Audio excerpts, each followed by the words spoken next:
An ESOL Into course is a course that's been specifically designed for ESOL students to enable them to transition into the vocational sector by supporting them in language.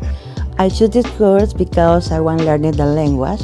I have new skills, and this new skill is very easy when you don't feel the pressure for the grammar or very traditional school. The big difference about this course is that they get both a subject teacher for art and design and an ESOL specialist. Our course is a really supportive environment. We have a lovely community here in the college and in our ESOL Into class. Confidence grow in meeting new people from all around the world, and we build up from the beginning and learn a variety of skills and get to participate in lots of different workshops throughout the year.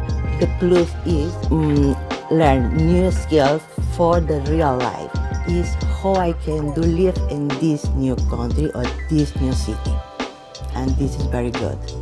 I really encourage you to come along and develop your language skills whilst being an artist.